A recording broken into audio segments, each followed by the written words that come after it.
Good evening. Welcome. Dog Talk Live with Rusty Mansell. We're on Monday night, guys.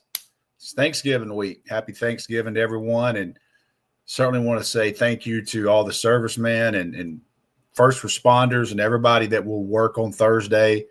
And certainly our military and everybody around the world. Thank you for what you do.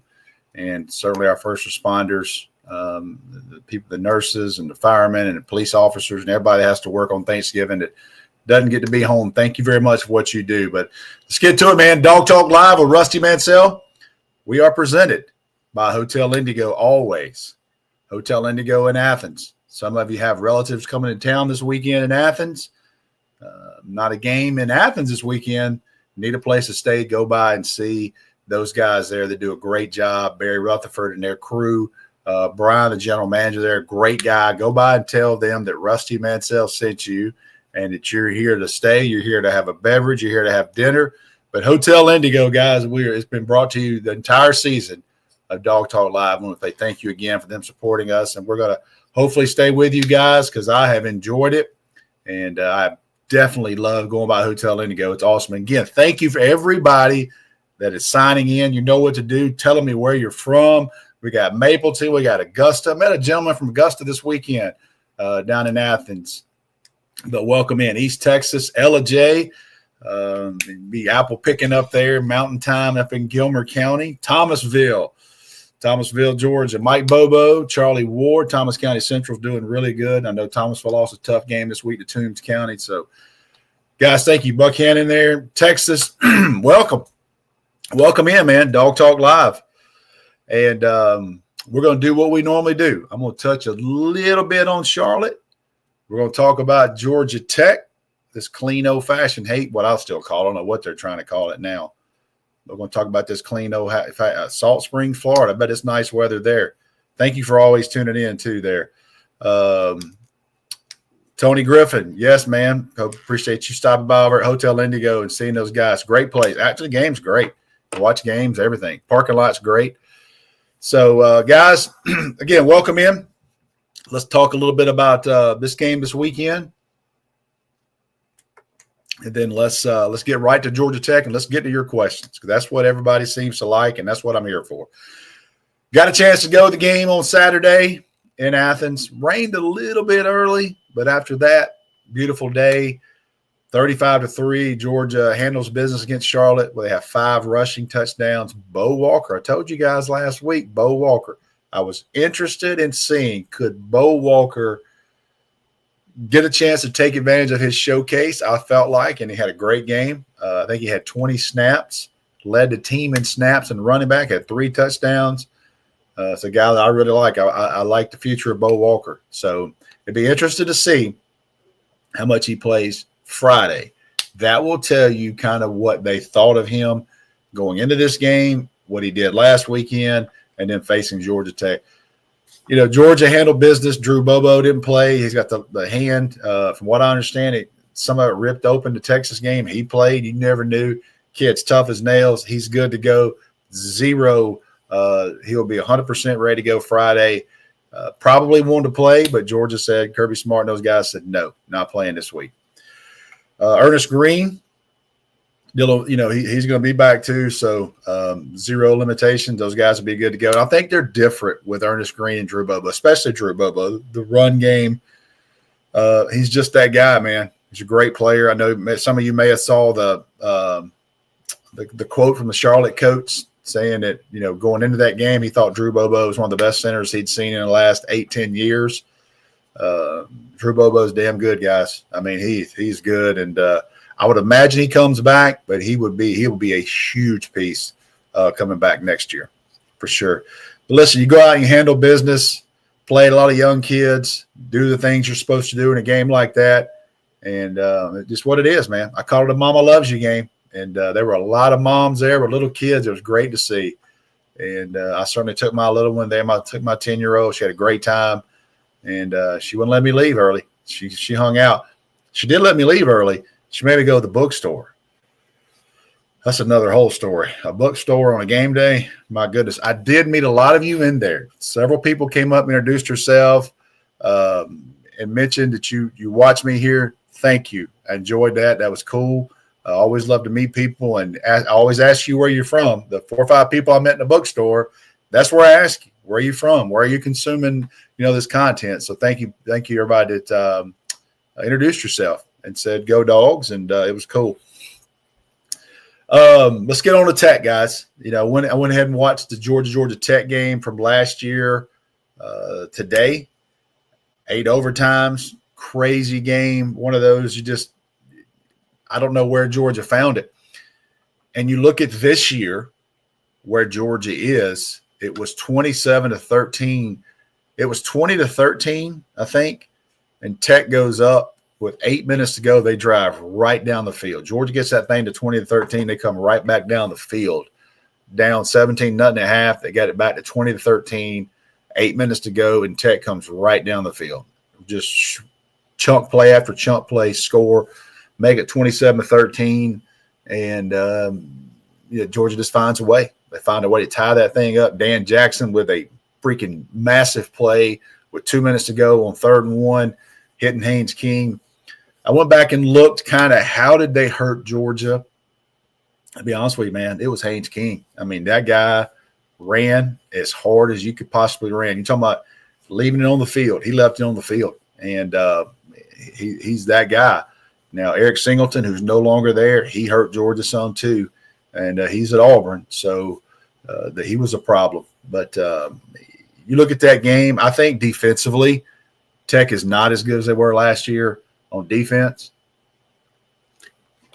Georgia had some drops in that game. I'm not going to rehash those issues they dealt with last year, but I kind of forgot they had 2 key drops. They had a touchdown drop, and they had a big drop on 3rd down in the first half that probably leads to points. So knock on wood, Georgia's solved the drops, and their wide receiver room is a lot different this year, and credit James Coley and going out in the portal and going to get these guys, the Branch, Noah Thomas, London Humphreys is a portal kid, and bringing in their young guys. I mean, Dylan Bell's a guy that's, homegrown kind of through the Georgia program, and they're just different, man. The tight end room's different. That's a good thing there. So thank you guys for checking in from St. Simon's, checking in from where are we at here? Michael Hills from Athens. Let's see. Good evening. Look forward to my 9th grader coming to Georgia Elite Classic. Yeah, man. Love that. Can't wait to see you guys in Rome for Georgia Elite Classic. That's going to be later on, but certainly a big part of that. Are we thinking we don't have to get to questions yet, but I'm going to read a couple. We don't have to pop them up. I just want to read a couple. Are we thinking that the dome, the bins will be 70-30? It might be 70-30. Let's finish up a little bit on Tech before we get to questions. I know you guys, my man there's Jason Council from Hong Kong. He always supports us. We thank you, Jason. Jason, if you don't mind, will you tell us what time it is there in Hong Kong? And I'm assuming you're on Tuesday over there. So thank you. Thank you, guys. Yeah, I mean, Georgia Tech defensively, to me, if I'm Georgia, if Georgia gets 3 to 4 stops defensively, I think they'll handle this game. You know what I mean? So you think 8 to 10 possessions is what you're thinking Tech has, probably 8 to 10. And if you get 3 to 4, 5, 6 stops, Georgia should be fine. I think Georgia can score a lot of points. I really do. They have had a rough 3 or 4 weeks. The Boston College, the Boston College deal, and then you have Boston College, and then you have the Pittsburgh game last week. So when you look at all those things, they're struggling. But I will say this about Pitt now. Pittsburgh jumped on Georgia Tech, and it took them completely out of their game. So if you look at Georgia and how do you kind of take Haynes King out of the game and how do you make Haynes King kind of one-dimensional, what he doesn't want to do is Pitt was out so much on them, it took them completely out of their game. The way they attacked Georgia last year and stayed out in front of the chains and got ahead of Georgia, that fed right into Haynes King and what he wants to do. Run the football, a lot of motion from Buster, a lot of things like that. I mentioned it earlier on a podcast today with Jake Rowe and myself on, Buster's the one guy I think that knows every counter. So he knows if he's in this formation, he knows what to anticipate from Glenn Schumann and Kirby Smart. This is what we're going to get. Now, this is the third time they faced each other. So what does Georgia do in return? Like, okay, if we're in this and we show Haynes King this and we show Buster this, we think they'll check to this, so we'll check to that. There's a lot of game within the game. To me, it's simple. You got to get Haynes King to the freaking ground. That dude is tough, and you got to get him. You got to be physical with him. He's going to be physical with you. You heard Kirby Smart talk about how fast he is in person, and I certainly agree with that. I don't want to beat around the bush. I think Georgia's the better team here. I think Georgia can go out and handle business, but it gives you a little bit of concern when you deal with a running quarterback, a guy like this, that's just tough. I mean, it's just a one-game scenario, and he's going to leave it all out there. So we will see. We will see where that goes. Guys, let's take some questions. And thank you all for being here. Again, it's Thanksgiving week. I wrote one note down. My one little note for Thanksgiving week, one of my favorite memories. Maybe you can share some of yours later on as I go back and read this. November 27th, 1985, Thanksgiving, 1985, Rocky IV came out. I went to the theaters that night, and I remember it. Could not wait to get there. All the buzz about that movie. And Rocky IV, which I still say is the greatest movie of all time. And Rocky changed the Cold War by beating Drago. So there's your history tonight. There's your history. 1985 Thanksgiving, 12-year-old Rusty Mansell goes see Rocky IV at Litchfield Theaters in Rome, Georgia. All right, guys, what we got? Let's get some questions right here. How real is the Curtis situation? Man, that didn't take long. Listen, it is real. Don't want to sugarcoat that. I have also maintained that I think he ends up at Georgia. I think that Vanderbilt has done a really good job of telling him that the path to playing and the path to starting probably a lot different than it is at Georgia. Gunnar Stockton's going to be back next year, everything I have heard, and he's going to be the quarterback at Georgia, and rightfully so. So I think the kind of the angle for them, for Vanderbilt, has been you can just about you can compete for day one starting this job. The moment you get here, you got an opportunity to start. I've said this in a couple different things. There's a lot of pro UGA people around him. He has picked Georgia twice, okay? 2 times he is committed to Georgia. The second time was a hell of a recruiting battle with Oregon, and Georgia still won that one. So I think he sticks with Georgia, but I want to be honest with you now. Vanderbilt's taking a shot here at the end.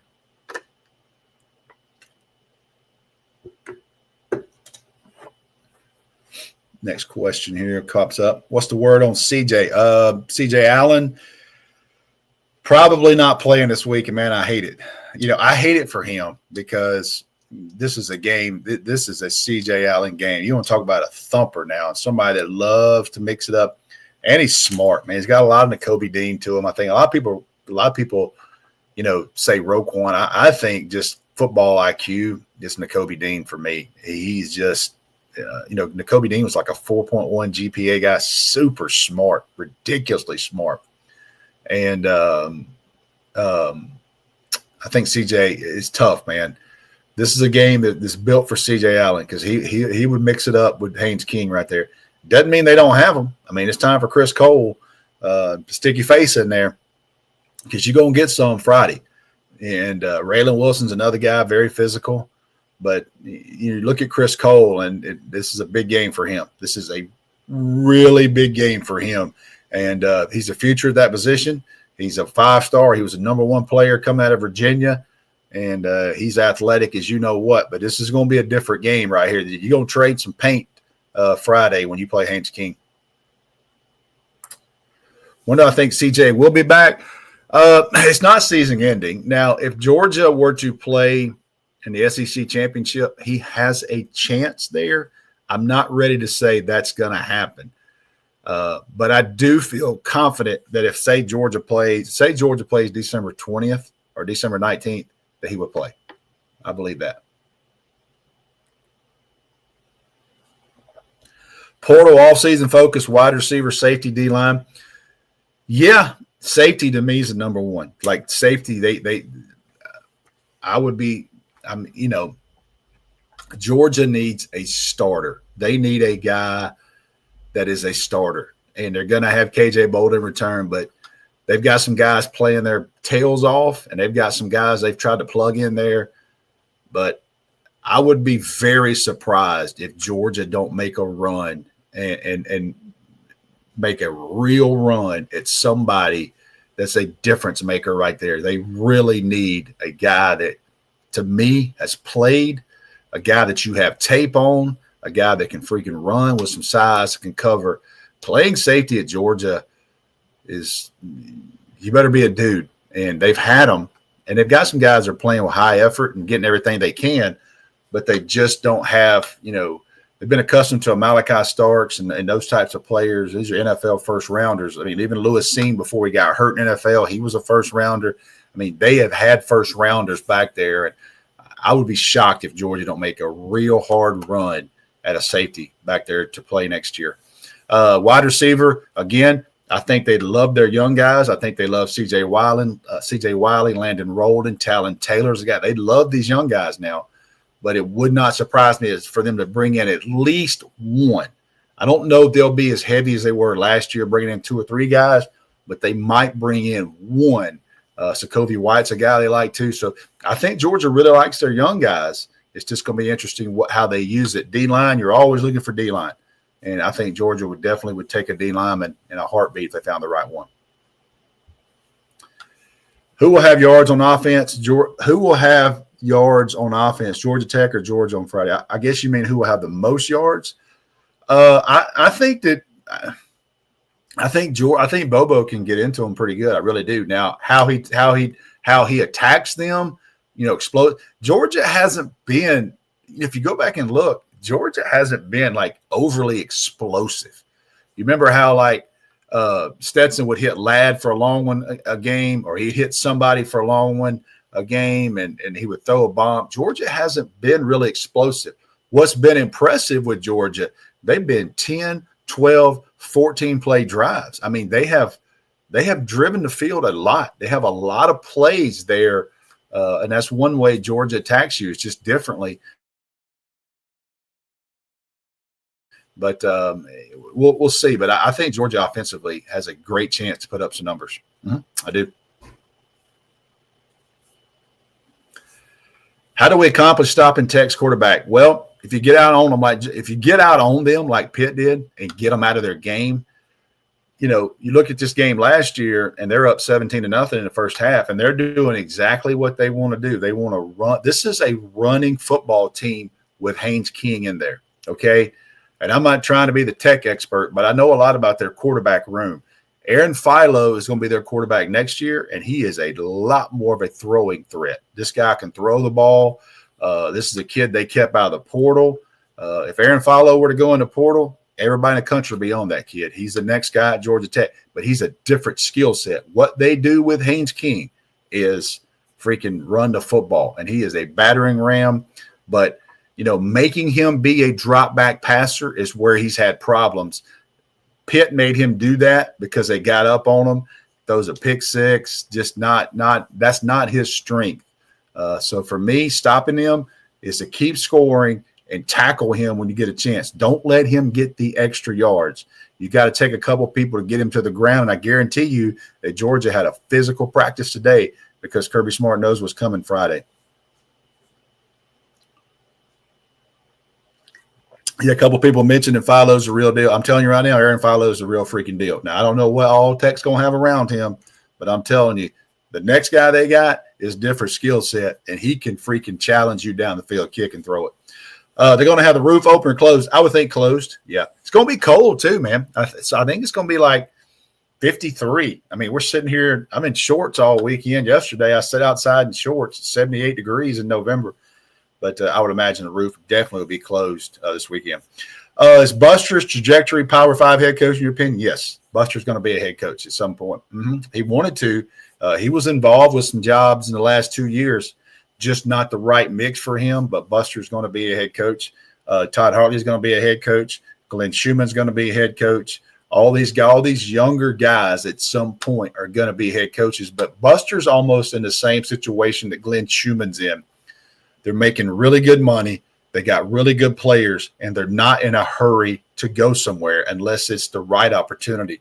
But I know Buster, and he is a good dude, man. And I hope we kick his butt Friday. But his son's Harrison's going to Georgia Southern. Is a hell of a quarterback at North Oconee, and it'll be interesting where he goes. Side note on this: Buster and Mike Bobo are really close. They are really close. So probably not talking this week, but there'll probably be some smack talk one way or the other after this. But Buster Faulkner, a lot of people in Athens love him and wish him best. Nobody's wishing him luck Friday, but his path as a Power 5 head coach is probably coming. Yes, I agree at some point.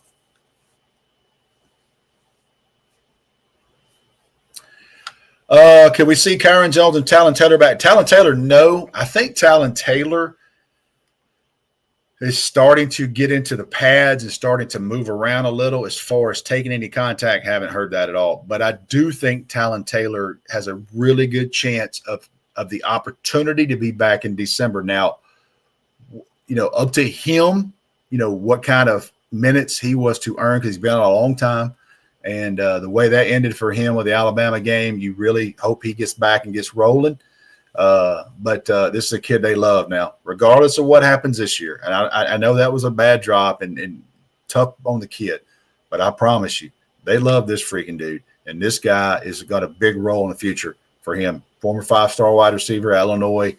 He's a guy they love. Kyron Jones, it's not sure yet. You know what I mean? You hear Kirby talk about it, and he said he's trying to get back.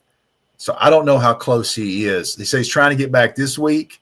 I just don't know. When you hear stuff like that, like Kirby basically said in his press conference, no limitations on Drew Bobo and Ernest Green. When he brought him up, he said he's trying to get back. To me, tells me he might be another week or two off. Go ahead and leave this question up. Don't take it down, but I want to answer one here from Steve Ramey. Any chance Kobe Young to return in December? I don't think Kobe Young is coming back this year. He's off his crutches, but I think he's got a long-term rehab there. Never say never, but I don't know kind of where that got started. People were telling me he was trying to come. I would love to have Kobe back, but odds are probably not. He is you hate it, man, because that kid, damn, if they had Kobe Young, the way the offense is clicking right now with Branch, and you throw Kobe Young over there, and Noah Thomas is finally, get him put in there, you would love to see what they could have done with those three guys healthy. We'll get to this question right here. With it being Friday night, does it really affect any of these teams? Would it benefit Georgia more? No, just wondering, probably not, just asking it. No, because, these teams know how to prepare these kids. And, Kirby, the recovery time, I'm sure Kirby loved that Tech had to play late Saturday night because the dude's a maniac about recovery and rest and your body and all that. But if you think about it, guys, think about this. What was it? 2 NFL teams played yesterday that are going to put 4 NFL teams played yesterday on Sunday that are going to play Thursday. They're playing in a smaller window than these guys. So they're young guys. They're strong. I don't think recovery-wise or anything has anything to do with it. I think they'll be ready to go. I don't mind Good Friday, and I hate it that it's or Black Friday.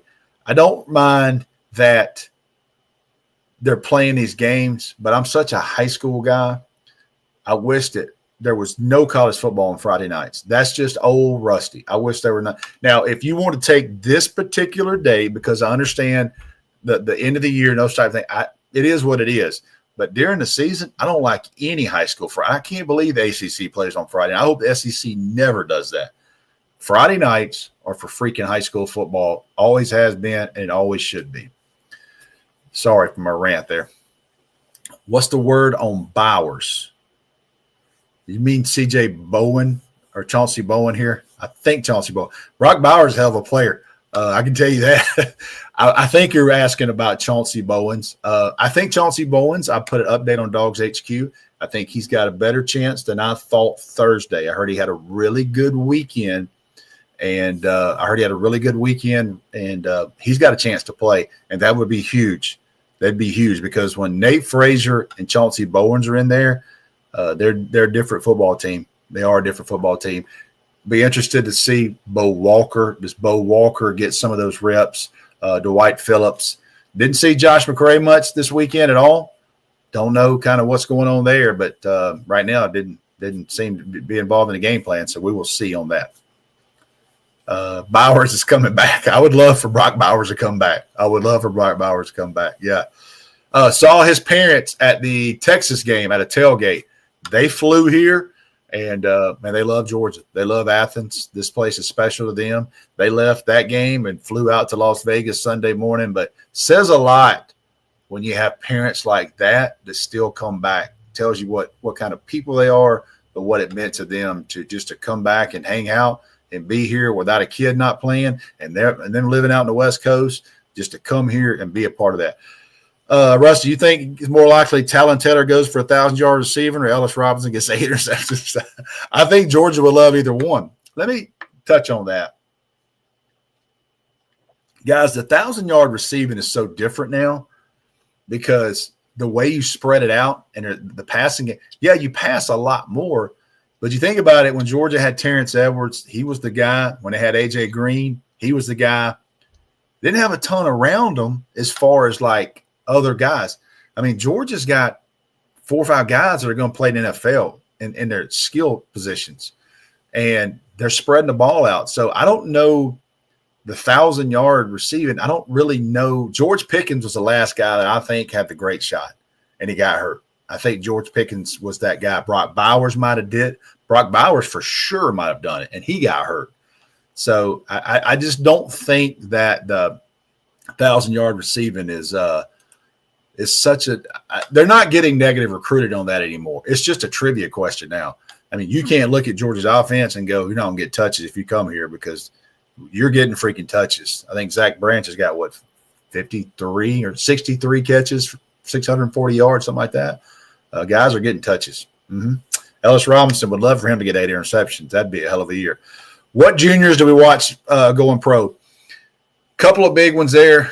To me, it's going to be C.J. Allen, what he does. Raylan Wilson, what he does. You also look at Monroe Freeland's going to be a big one, guys. I'm not going to beat around the bush. That's going to be a big decision, is Monroe Freeland. And what does he do? Because, just my gut feeling, I think Monroe should come back because I think he's got a chance to be a lot of All-American mentions. I think he's got a chance to really solidify himself into a first rounder. I don't know how he's going to test athletically. He's had a really good year, and that's going to be a big decision. If you come back next year, let's just say you come back next year and Ernest Green's back, Juan Gaston's back, Dontrell Glover's back, Drew Bobo's back, and Monroe Freeland's back. Whew. Georgia's – they're going to have some offseason accolades on offensive line. It's going to be a totally different scenario because they will be considered, to me, one of the top 2 or 3 offensive linemen. If all that group comes back, they're going to have some really good they're going to have a really good offseason there.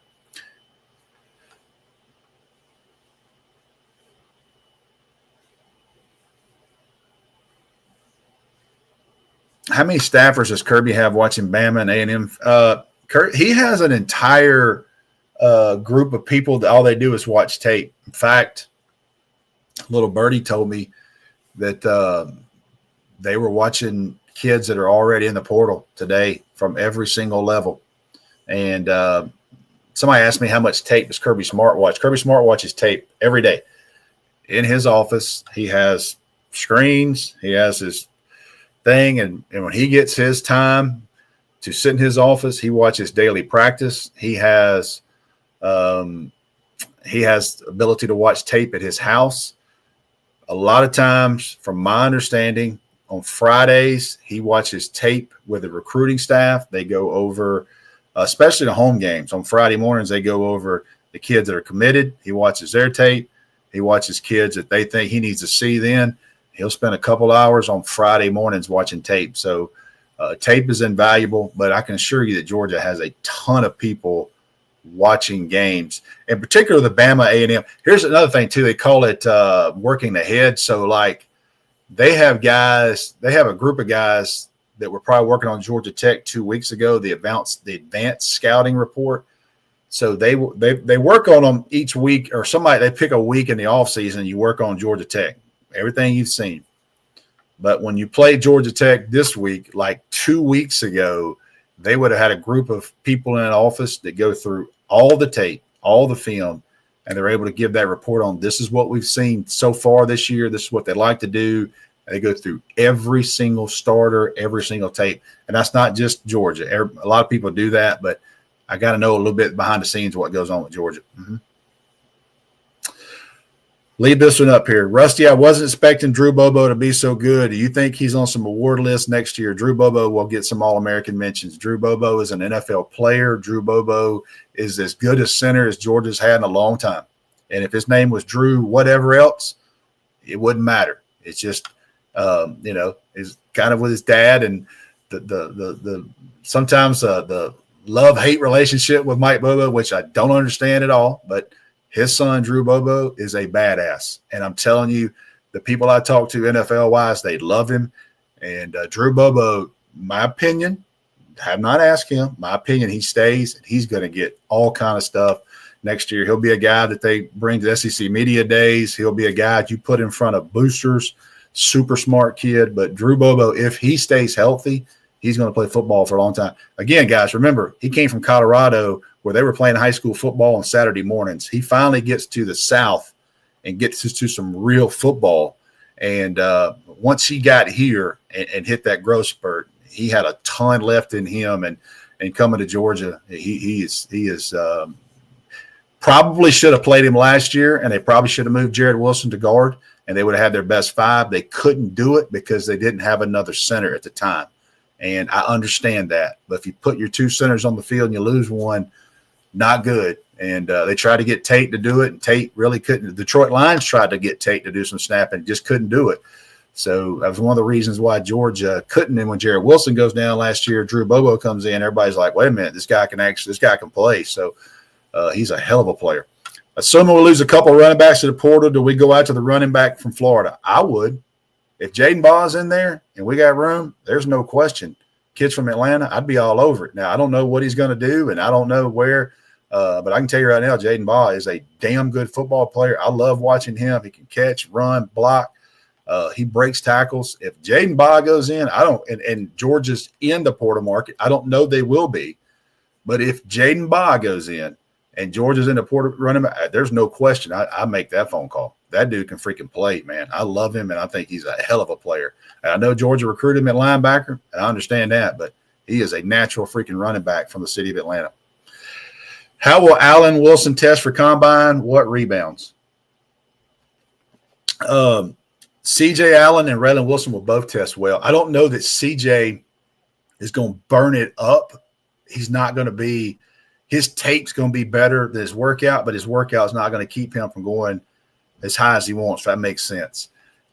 C.J. Allen is going to blow people away in his interview. I mean, he's going to absolutely crush it. And when he does it, Raylan Wilson can run too. Those guys are NFL players. That's what you want to hear. No question. I don't really know. You know, the thing about those combine things, guys, are as soon as the season's over, all those guys leave and they go train somewhere for 6 weeks. Combine specific training. It's interesting, and you can say it now, but Kamari Lassiter chose not to run in Indianapolis, and it cost him being a first rounder. It did. And I think everybody learned a lesson off of that kind of has the Georgia vibe, because the turf in Indianapolis is a lot faster. It's faster than it is in Athens. If Kamari Lassiter goes, and I guarantee you, if he had it to do over again, he would run in Indianapolis. I don't know who told him not to, but he didn't run in Indy. He comes back and runs in Athens. I think he runs like 4.53 or something, and that's not a good time for him. I think he was a 4.50, 4.49 kid. If he runs there, he's a first round. It doesn't matter because he's about to get freaking paid. He's one of the best corners in the NFL. He's one of the best corners that's played at Georgia. He might be Georgia's best DB, period, under Kirby Smart. And but this guy will lock you down. But combine wise, you got to know what to do. And I think the advice from everybody around Georgia is, if you get the opportunity to go to Indianapolis, you better run on that turf because it's smoking. What percentage chance do you think we'll see Rashad Dinkins in the Georgia Tech game? I don't know that, but we're going to find out Friday. I know he's had an opportunity to get some minutes. He's played a little bit more and more, played a good bit Saturday. You want to watch, it's easy to remember. You want to watch 27. If 27's in the game in the first quarter on third down, second quarter, you start seeing him 8 or 10, 12 snaps, you know that he's played well enough and they think he can help them the rest of the year. They want him to, and he has shown flashes of really being able to help them. But when you play on the back end, it's safety. You got to know exactly what's going on. You can't have bust. You can't have missed calls. As a young player, that's kind of where that gap. Can he close that gap? And did he put enough on tape the last 2 weeks to earn this Georgia Tech and the rest of the year? We're going to find out Friday.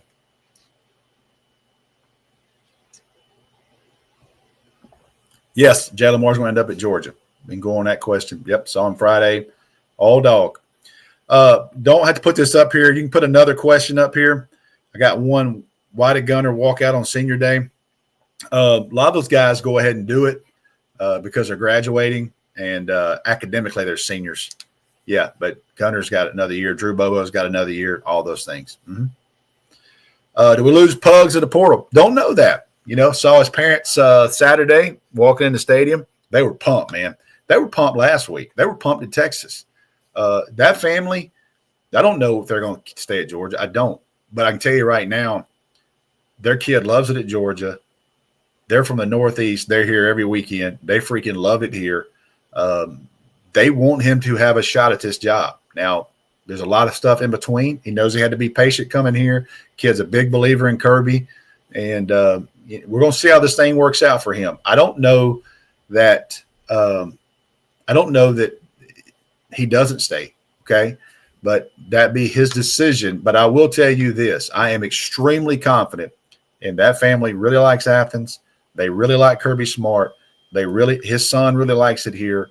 But sometimes there's decisions you have to make other than that. I don't know what's going to happen there, but it's not a slam dunk that he's leaving. No, if you hear that from somebody, that's simply not true.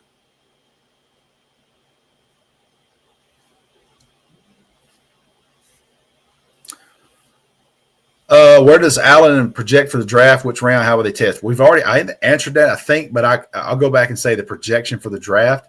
I think C.J. Allen has a chance to sneak in that first round if he plays the way he's playing. I just think that the value on the Georgia players have went up, and especially the linebacker room. I think what he has done there at linebacker, those guys are all playing in NFL. They're producing. So I think when you look at that, stuff, the value there of Georgia, and I'm not just because I cover Georgia.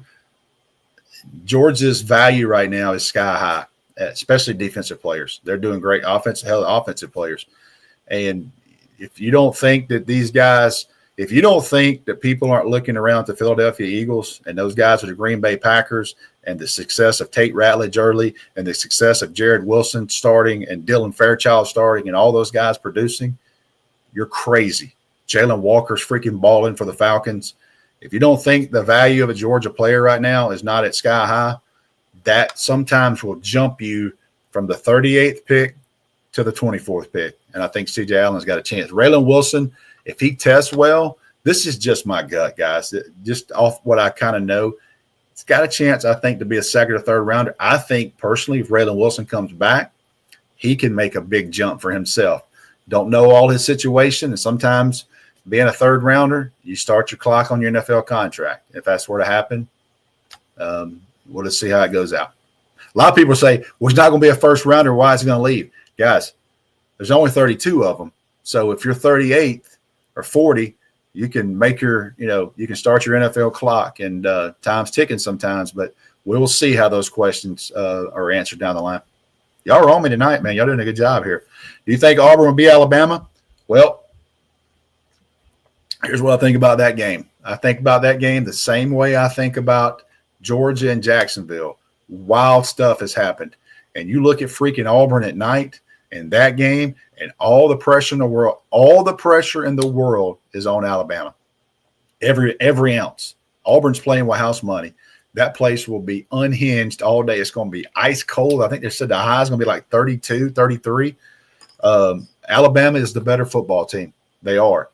But I'm telling you, I know a lot of Alabama fans, and they're nervous about this weekend.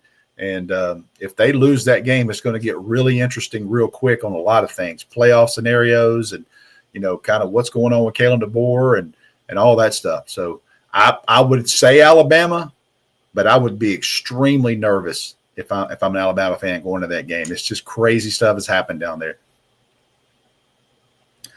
How much would people be complaining to us for not throwing the tight ends if we didn't have how much would people be complaining about us not throwing to the tight ends if we have a 1,000-yard receiver?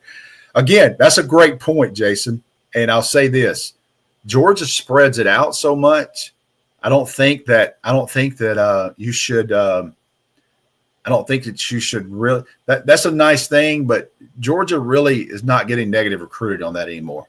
They got so much history now, the last 2 or 3 years, between Monken and Bobo throwing the ball. Monken threw the ball all over the place. He wouldn't run the ball. That was kind of the knock on that. Bobo ran a little bit too much, and then he started throwing it a lot. But they're mixing it up. They're just not going to get negative recruited for 1,000-yard anymore. Not going to do it.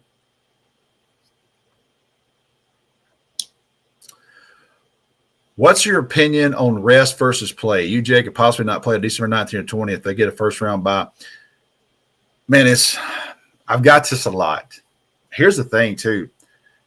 What if Georgia does not go to the SEC championship games? They would play, December 28th? Will they play November 28th? What if Georgia plays – make sure I'm right here. What if Georgia plays November 28th and they don't play again until the 31st of December? That's over a month off. I don't know how I feel about that. And I've shared this with y'all. Jim Tressel, the former Ohio State coach, who's still very close to that program, he spoke to the Atlanta Touchdown Club last week. And his main thing was one of the reasons he felt like Ohio State won the national championship was not playing in the Big Ten championship. They got beat by Michigan. They took a couple weeks off. They got healthy. Then they went on a 4-game run. Remember, they beat Tennessee. Tennessee comes out there with their shirts off. That didn't go good. But they went on a 4-game run. He felt like they got healthy during that time off. They got refocused, and they were ready to go. Now, you wouldn't anticipate Georgia losing to Tech and having to wait. But just think if Georgia beats Georgia Tech and then they don't play for a month. I don't know how. That's kind of old school, how it used to be back in the day when you play like the Citrus Bowl on New Year's Day and all that. I kind of just, in my opinion, I would love for Georgia to have a December 20th home game. If Georgia played Tulane on the 20th and turned right back around and had to go to Atlanta on the 31st, I'd be fine with that. That gives you about 2 or 3 weeks off, prepare, get you rested up. It gives you a game and then the game to get ready down the line. Georgia could play 4 if they had to play 4. They got enough depth. They could play 4. I would love to have a home game in Athens in mid-December. That'd be wild to me. A night game on the 20th would be cool. Mm-hmm. Yeah, I think it'd be cool. What is Javon Williams' role? Javon Williams, that's a great one. So Javon Williams is kind of an old school GA, but he deals with wide receivers, and I heard he's great. I heard Javon Williams is great. I heard those kids love him. He's been there, done that. You know, I heard Javon Williams is going to wind up being a coach. I don't know how fast his path is going to be, but they really like this guy. I've heard. It's funny you bring that up, Corey. Thank you for bringing that up. I hear a lot of people brag on him about how he is a natural coach. The kids love him, and he gets into them pretty good, and they love it. Mm-hmm. Let's get 3 more, guys.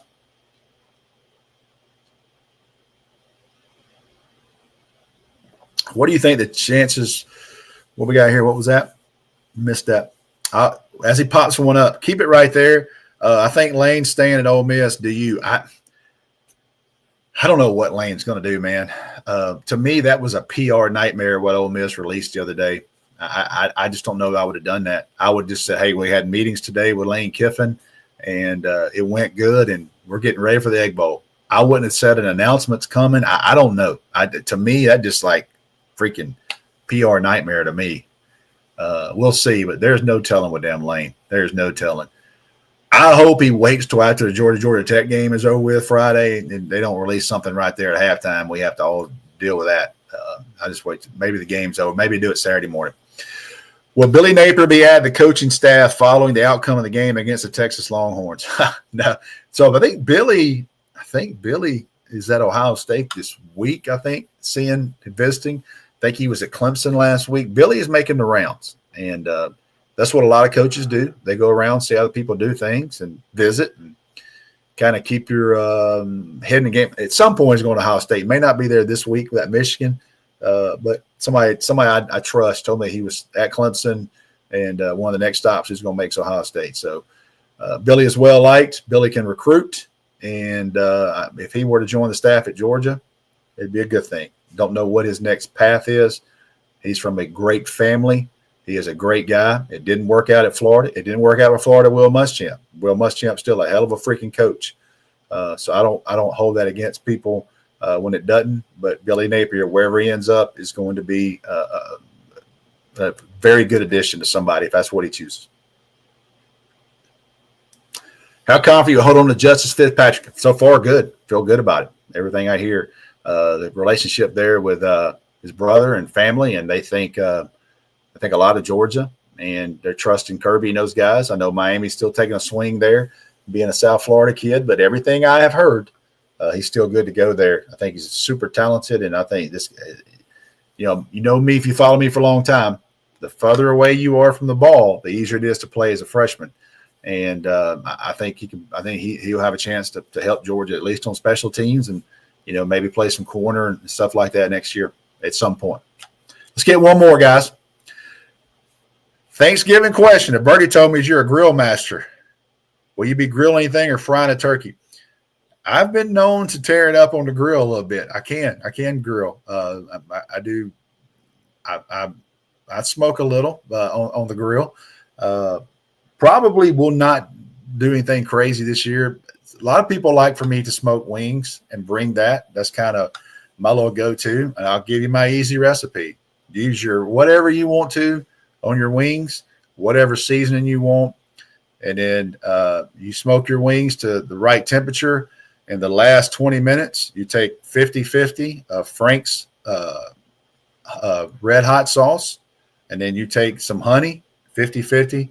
You mix them up, and you just baste that honey and Frank's red hot sauce on there and let that thing cook for about 10 minutes. And I promise you can't mess that up. It's good. It's great.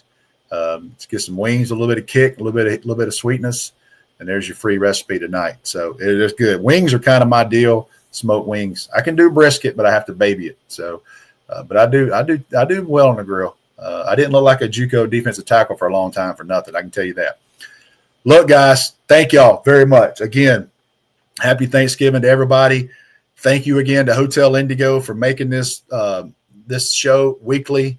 And guys, listen, go by Hotel Indigo. Hey, we need to have a freaking meetup there. We need to go ahead and write it in stone that G-Day weekend next year, Friday night, we need to do Hotel Indigo DawgsHQ style. Everybody come by, have a good time. Or maybe we do it the weekend of the concert in Athens. I'm sure that's going to be a big weekend. So, again, thank you to Barry and everybody over there at Hotel Indigo. Great place. I've enjoyed it. Can't wait to see you guys soon. But everybody here, man, y'all have a great week.